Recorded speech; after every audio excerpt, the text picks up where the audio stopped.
Às vezes, a gente passa a vida acreditando que tudo pode ser explicado, que cada ruído tem uma origem lógica, cada sensação estranha tem um motivo simples, e cada sombra é apenas um efeito da luz.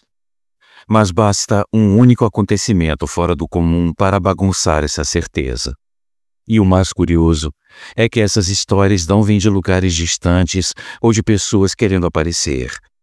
Elas chegam de gente comum, como eu e você, descrevendo momentos nos quais algo simplesmente não se encaixa na realidade. São relatos que, quando ouvimos com atenção, despertam aquela sensação inquietante de que existe algo muito mais acontecendo ao nosso redor do que conseguimos imaginar. No vídeo de hoje, você vai conhecer 3 histórias misteriosas que carregam exatamente esse tipo de perturbação. Situações reais, vividas por pessoas que ainda tentam entender o que presenciaram. São relatos que envolvem presenças inesperadas, coincidências que desafiam a lógica e momentos que deixam uma marca profunda em quem passou por eles. E o mais impressionante é que quanto mais a gente tenta encontrar uma explicação, mais difícil parece acreditar que tudo isso tenha sido apenas fruto da imaginação. Porque depois de ouvir essas histórias, talvez você pense 2 vezes antes de dormir tranquilo essa noite. Bom dia, boa tarde, boa noite a todos. Sejam todos muito bem-vindos. Eu sou Luciano S. Esse é o canal Casos Sobrenaturais Reais e aqui estamos para mais um vídeo. Antes de começarmos, eu quero pedir para você que ainda não é inscrito que faça a sua inscrição e ative o sininho, pois dessa forma você sempre será avisado quando um vídeo novo for lançado. Aí você assiste esse vídeo até o final e se você gostar, só se você gostar, deixe seu like, pois isso ajuda muito o nosso canal. Aproveite também para escrever nos comentários de que cidade você está nos assistindo, pois é sempre muito importante para a gente conhecer você que está aí do outro lado. Então é isso, meus amigos. Sem mais enrolação, apague as luzes, ponha seus fones de ouvido e vamos para a história.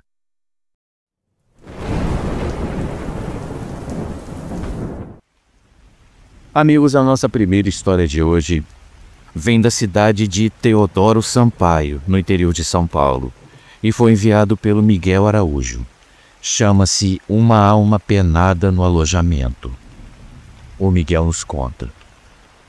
Boa noite, Luciano. Boa noite a todos.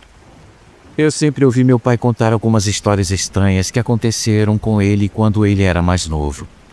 Mas teve uma que marcou a nossa família de um jeito diferente, porque o acontecimento não ficou restrito a apenas uma única noite.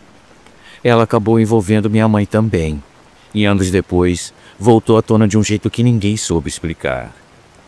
Eu cresci ouvindo esse relato como quem escuta um aviso, não para ter medo, mas para entender que existem situações que fogem completamente do nosso controle, por mais simples que o ambiente pareça. Meu pai tinha ido trabalhar em uma outra região do país na metade dos anos 70. Ele passava a semana num pequeno alojamento da empresa, daqueles bem simples, com móveis de madeira escurecido e portas reforçadas que fechavam com chaves enormes. Ele estava lá praticamente sozinho, pois era ele quem selecionava os funcionários, e ele foi antes para organizar tudo. Era um período de muita chuva. Ele contava que naquela noite em particular, ele já tinha trabalhado o dia inteiro e ele resolveu ir ao cinema que ficava ali perto. Quando voltou, ele disse que já estava tarde, e ele chegou molhado porque a chuva engrossou no caminho. A iluminação da rua piscava sem parar, como se estivesse prestes a apagar de vez. Ele entrou no alojamento, subiu a escada devagar, tirando o excesso de água da camisa, e entrou no quarto onde ele estava e se deitou. Enquanto a chuva batia forte do lado de fora, ele ficou lendo um pouco, esperando o corpo relaxar. A luz do quarto era fraca, e quando apagava, ele não via absolutamente nada. Depois de uns minutos tentando dormir, ele começou a ouvir um barulho como se alguém estivesse cochichando perto do ouvido dele. Ele descrevia aquilo como um sussurro arrastado, rápido e baixo, mas sem palavras compreensíveis. Ele achava que tinha sido um sonho, então ele mudava de posição tentando se ajeitar melhor para voltar a dormir. O problema era que, alguns instantes depois de virar para o outro lado, aquele cochicho voltava sempre perto demais e sempre com o mesmo tom abafado. Era como se a pessoa estivesse quase encostando a boca no ouvido dele. Ele tentava ignorar, mas a insistência foi ficando impossível de suportar. Até que, num desses momentos, ele teve certeza de que alguma coisa tinha se deitado ao lado dele. Ele sempre repetia que era a sensação exata do colchão cedendo, como acontece quando alguém se estica perto, ocupando o espaço. Ele disse que se levantou num impulso desesperado, procurando o caminho até a porta sem enxergar nada. Ele pegou a chave tateando, acertou no encaixe da fechadura quase de primeira, destrancou, abriu a porta e correu para fora, sem tênis, sem camisa, nem lembrando direito de como ele desceu as escadas. Uns meses depois, minha mãe viajou para lá para passar um tempo com ele naquele mesmo alojamento. Ela já tinha ouvido essa história antes, mas levou como uma coisa que ele tinha imaginado e ela não levou muito a sério. Ela não era impressionada com facilidade, porém, não demorou muito para viver uma situação que mexeu com ela também. Uma noite eles voltaram da rua e encontraram toda a rua às escuras por falta de energia. Meu pai comprou um pacote de velas na vendinha que ainda estava aberta e acendeu uma. Ele fechou bem a porta da frente e foi caminhando devagar com a minha mãe até a escada. Ela subiu primeiro, segurando a vela com cuidado para não derramar cera quente na mão, e ele ficou embaixo concluindo se a porta tinha realmente travado. Minha mãe subiu metade dos degraus quando a chama apagou de repente, como se alguém tivesse assoprado bem perto dela.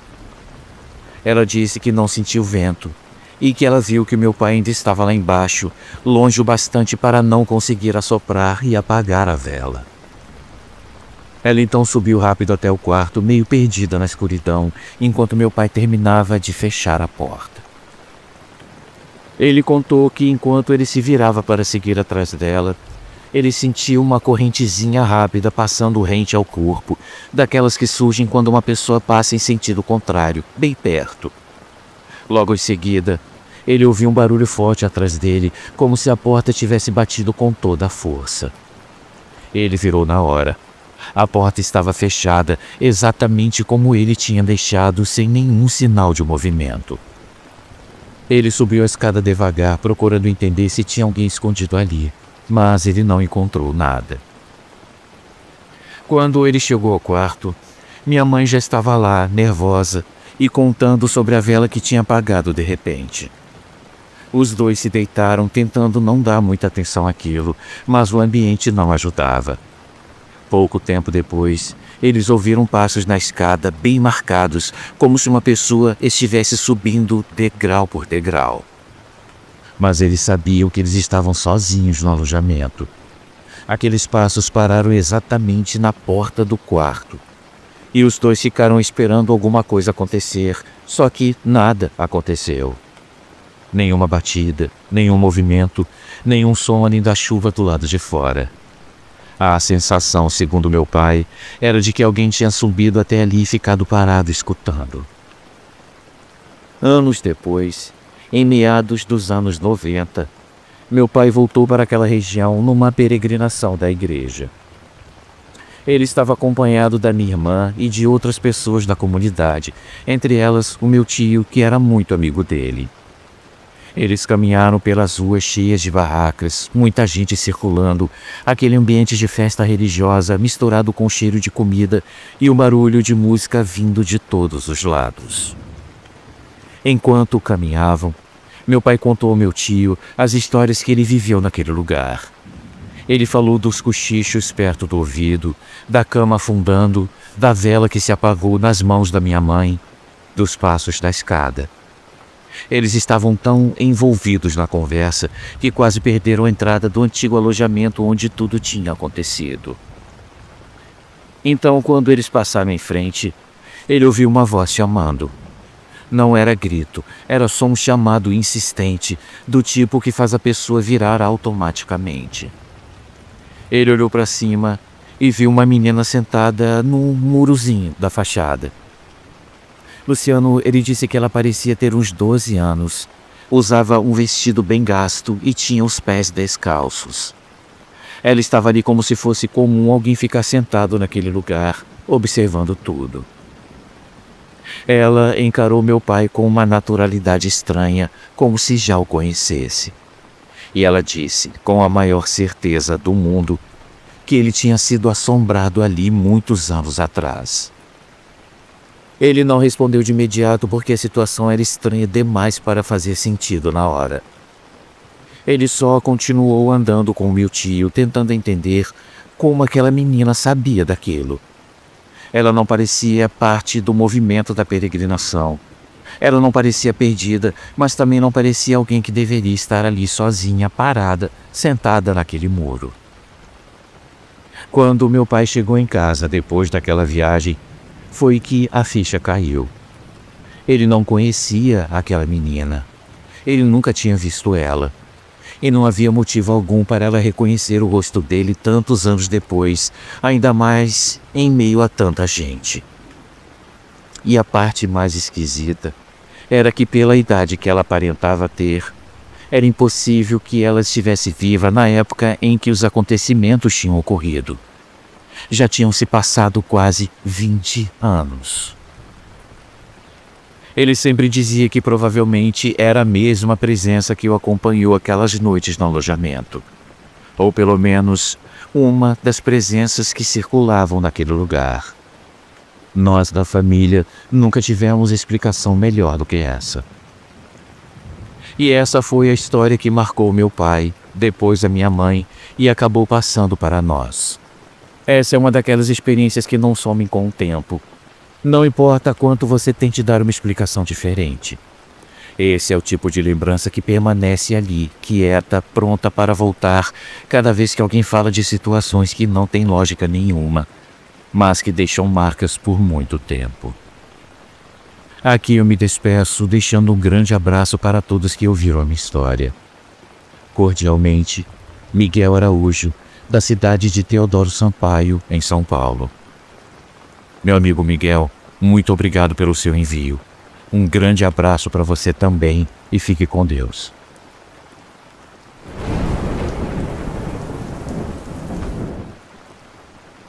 A nossa segunda história chama-se O Fantasma do Centro Comercial. Foi enviado pelo Telmo Sampaio e ele é da cidade de Nilópolis, no Rio de Janeiro. O Telmo nos conta. Boa noite a todos. Eu trabalho como vigilante em um turno noturno já faz alguns anos. E mesmo com a rotina que envolve ficar sozinho em lugares grandes e vazios, eu nunca tinha passado por uma situação parecida com o que aconteceu naquela semana. Eu estava escalado para cobrir alguns dias em um centro comercial onde quase ninguém circulava depois das 10 da noite. Era um lugar pequeno com poucas lojas, mas que exigia atenção porque ficava próximo de bairros onde o pessoal costumava pular o muro para tentar roubar algumas coisas. Por causa disso, sempre que eu chegava, eu fazia um reconhecimento geral antes de me acomodar à guarita. Naquela noite eu entrei no turno perto da meia-noite, como de costume. Eu preparei o café, deixei minha mochila encostada no canto e peguei a lanterna já pronto para a primeira ronda. Era tranquilo caminhar por lá quando tudo estava fechado, porque as luzes da parte externa ficavam acesas e ajudavam bastante. A única parte realmente escura era a área dos banheiros públicos que ficavam no corredor mais estreito. Mesmo assim, nada indicava que eu teria qualquer problema. No início tudo estava normal. Eu verifiquei as portas, as vitrines, eu conferi se os cadeados estavam fechados e eu conferi também se ninguém tinha ficado escondido em nenhum canto. Como eu sempre faço, eu entrei nos 2 banheiros para checar se eles estavam vazios. Eu fui no masculino primeiro e depois no feminino. Eu observei cada cabine, olhei por baixo das portas e depois fechei tudo com chave. Até aí, a rotina estava igual. Quando eu voltei para a guarita, eu deixei o rádio ligado baixinho e fiquei observando as câmeras. O tempo passou devagar como passa em todo o turno da madrugada. Quando deu pouco mais de 1h30, eu me levantei para fazer a minha segunda ronda. A praça de alimentação era silenciosa. Só se ouvia a ventilação dos corredores e um barulho distante de carros passando na avenida principal. Foi chegando perto da área dos banheiros que eu percebi que alguma coisa estava diferente. Parecia que tinha uma pessoa andando dentro do banheiro feminino. Eu parei na porta, escutei com atenção e eu tive certeza de que o barulho vinha lá de dentro. A primeira coisa que eu pensei foi que alguém tivesse invadido a praça para se esconder. Isso já tinha acontecido antes, então eu não tive nenhuma dúvida. Eu peguei a chave, abri a porta e entrei rápido. Mas o lugar estava completamente vazio. Mesmo assim, eu fiz a inspeção completa. Eu olhei em cada cabine, verifiquei em cima dos assentos para ver se alguém tinha subido neles. E não tinha ninguém. Nem sinal de pegadas e nem nada fora do lugar. Eu saí, tranquei novamente e continuei a ronda tentando não ficar imaginando coisas. Eu voltei para a guarita e fiquei mais alerta do que antes. Eu já tinha passado por noites estranhas trabalhando como vigilante, mas eu nunca tinha visto um banheiro trancado fazer barulho por dentro. Então, eu esperei mais algum tempo, até que o meu relógio marcasse quase 3 da manhã, quando eu fiz a terceira ronda. Eu tentei não ir pensando em nada, mas quando eu me aproximei dos banheiros, eu ouvi um grito vindo de dentro do banheiro feminino. Era o grito de uma mulher, estridente, forte e desesperado. Eu não tive tempo de pensar, eu simplesmente corri, coloquei a chave na fechadura e abri. Luciano, de novo o banheiro estava vazio. Mas dessa vez tinha uma diferença. No chão, bem no centro, tinha uma poça de água que antes não existia. Eu me abaixei e eu percebi que dali saía uma trilha de pequenas pegadas descalças indo em direção aos lavatórios. A água estava fresca, como se tivesse sido deixada há poucos segundos antes. Eu levantei o rosto e foi aí que eu percebi a parte mais estranha.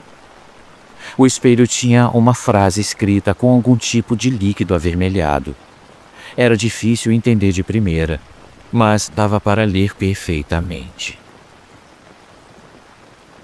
Eu fiquei paralisado por alguns segundos tentando entender como aquele líquido tinha aparecido ali sem que houvesse ninguém no banheiro. Depois de respirar fundo, eu peguei papel, limpei tudo e passei o rodo para secar o chão. Eu saí e tranquei tudo de novo, tomando cuidado para não tirar conclusões apressadas. Só que por dentro nada fazia sentido. Eu voltei para a guarita rezando para que o resto da noite fosse tranquilo e que não acontecesse mais nada. Quando meu colega chegou às 8 da manhã, eu fui logo contando o que tinha acontecido. Eu contei tudo para ele, esperando que talvez ele soubesse explicar alguma coisa. Ele ficou sério na mesma hora. Eu já tinha visto esse colega brincar com vários vigilantes novos, mas dessa vez não tinha nenhum traço de brincadeira no rosto dele. Ele me explicou que aquele banheiro feminino sempre foi problemático e que os seguranças antigos evitavam passar muito tempo perto dele. A história que ele me contou não tinha sido contada aos funcionários novos para evitar mais comentários, mas ele disse que não tinha como me esconder depois do que eu tinha visto. Segundo ele, alguns anos atrás, uma funcionária desse centro comercial tinha ficado com um colega de trabalho que era comprometido. Ela ficou insistindo para que ele largasse a namorada que ele tinha para ficar com ela. A situação foi ficando cada vez mais complicada, até que ela começou a fazer trabalhos de feitiçaria. Ela usava justamente o banheiro feminino para isso, onde ela passava noites inteiras tentando fazer com que aquele rapaz se aproximasse dela. Quando as pessoas descobriram, ela acabou demitida. Depois disso, ela foi pouco a pouco perdendo a sanidade e acabou tirando a própria vida dentro daquele mesmo banheiro. Desde então, Vários vigias tinham relatado barulhos, gritos, passos e até mensagens misteriosas aparecendo escritas no espelho. Meus amigos, quando eu ouvi isso, tudo que eu tinha visto naquela madrugada passou a fazer muito mais sentido. A frase no espelho, escrita com aquele líquido estranho, era por causa dela, acompanhada de um desenho simples de um coração partido. Não era difícil entender a ligação, mesmo que eu não quisesse pensar muito nisso. Hoje, de vez em quando, eu ainda presto serviço para aquele mesmo centro comercial, mas eu confesso que eu continuo evitando aquela área durante as madrugadas. Eu cumpro o meu trabalho, eu faço as rondas, mas eu sempre passo o mais rápido possível por aqueles banheiros. Desde aquela noite, nada parecido aconteceu de novo. Mesmo assim, eu sigo atento, porque eu não consigo esquecer a certeza que eu tive de que alguma coisa dividiu aquele espaço comigo, mesmo quando eu tinha certeza de que eu estava completamente sozinho. Esse foi o relato que eu queria dividir com o canal. Muito obrigado a todos pela atenção e tenham uma excelente noite. Assina Telmo Sampaio, de Nilópolis, no Rio de Janeiro. Telmo, meu amigo, muito obrigado por você ter enviado a sua história para o canal. Um grande abraço e até uma próxima.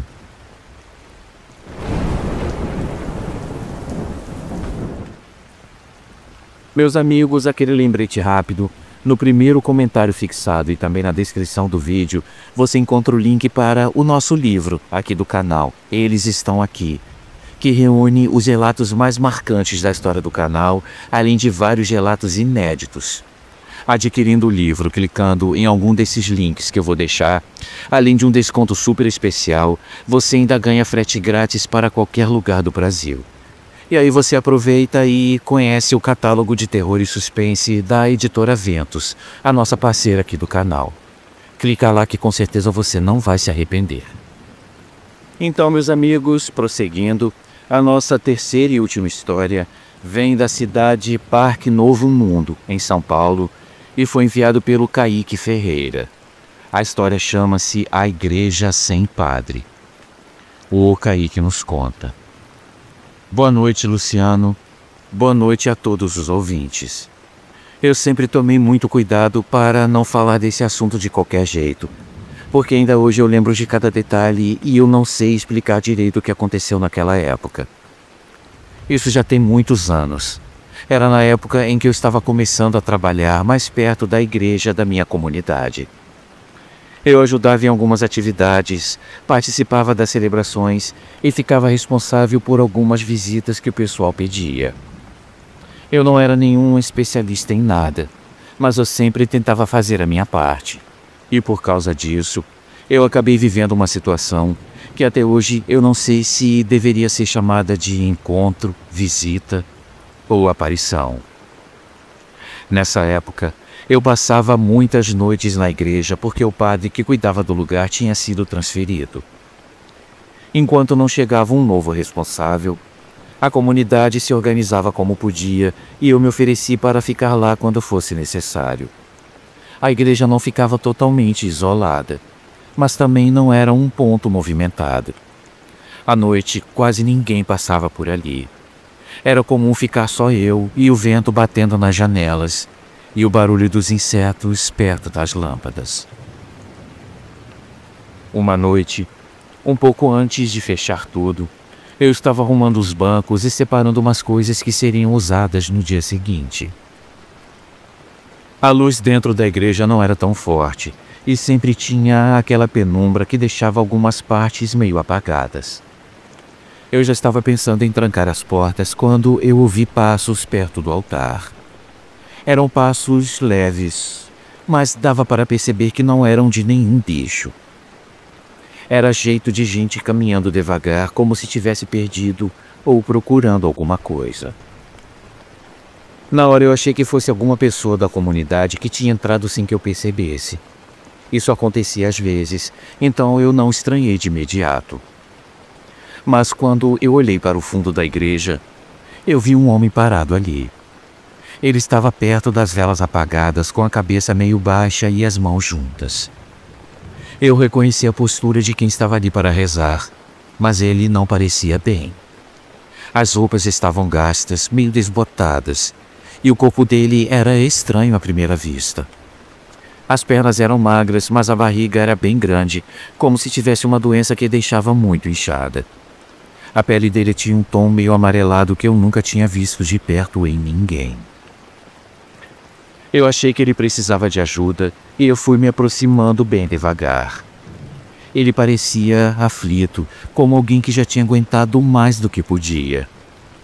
Quando eu cheguei mais perto, eu percebi que ele queria falar, mas ele não conseguia direito.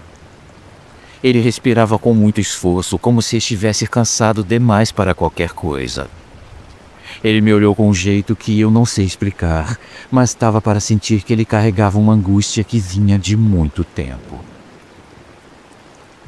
A única coisa que ficou clara para mim foi que ele queria se confessar.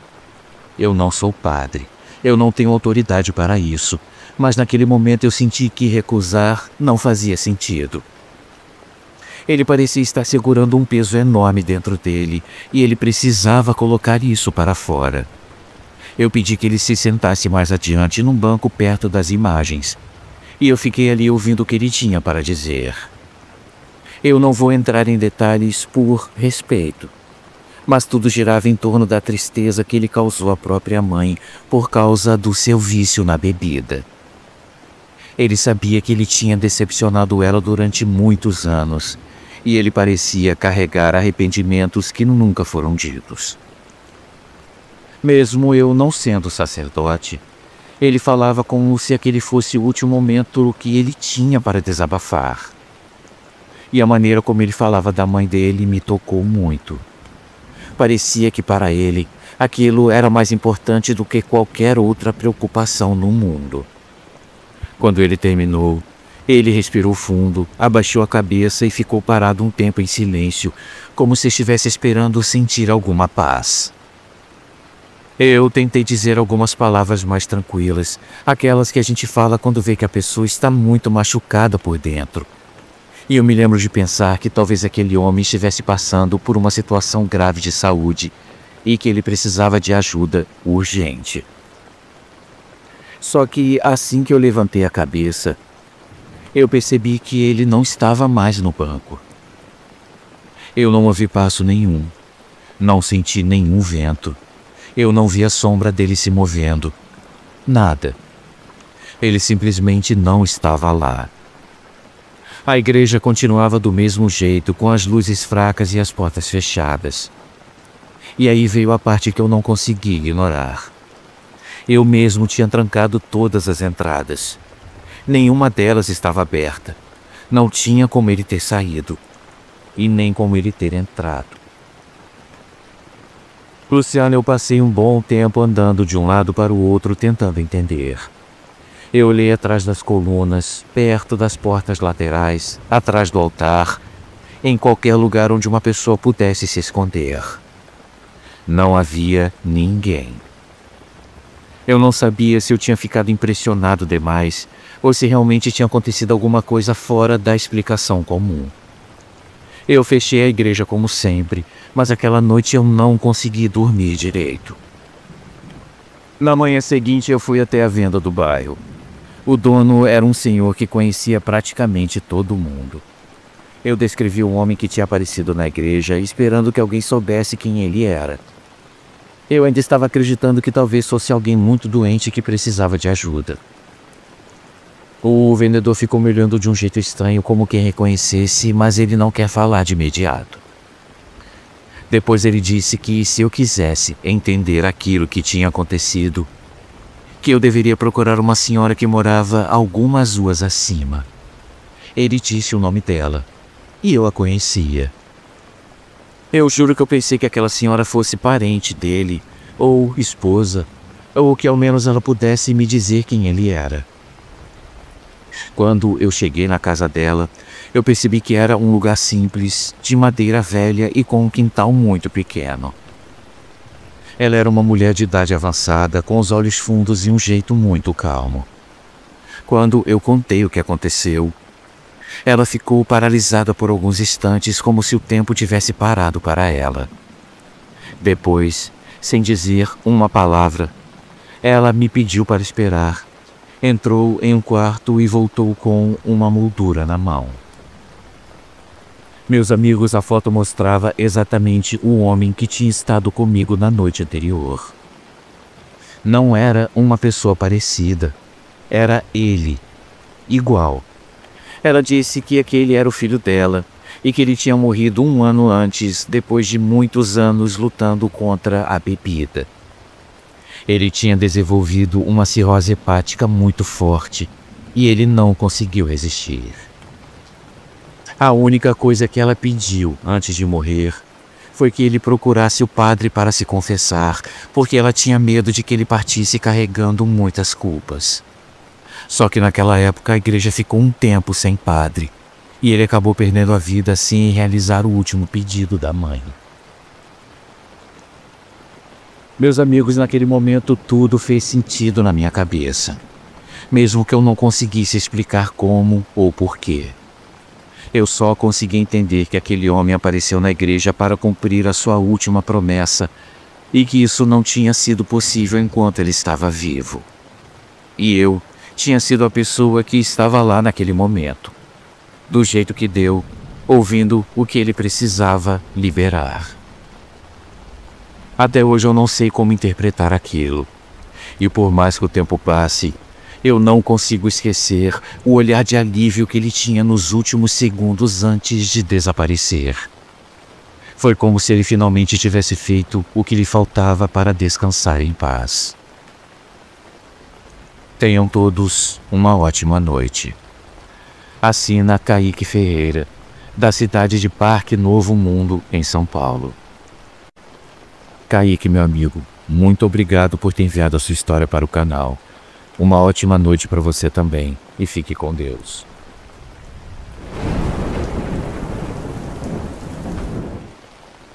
Pessoal, chegamos ao fim do nosso vídeo de hoje. Eu espero sinceramente que todos tenham gostado. E se gostaram, já sabem, né? Deixe o seu like, pois isso ajuda muito o nosso canal. Se você quiser ver o seu nome aparecendo aqui do lado, considere se tornar membro do canal por apenas R$ 7,99 ao mês. Esse é um valor para lá de simbólico, mas que nos ajuda e muito a continuar produzindo conteúdo. O link para você se tornar membro está na descrição do vídeo. Peço a você clicar lá e seguir as instruções. Meus amigos, continue por aqui, maratone o nosso conteúdo e não deixe de compartilhar esse vídeo com seus amigos. Lembrando que nós temos um encontro marcado aqui mesmo, amanhã, às 8 horas da noite. Muito obrigado a todos pela presença, uma vida longa e próspera para todo mundo e até uma próxima história.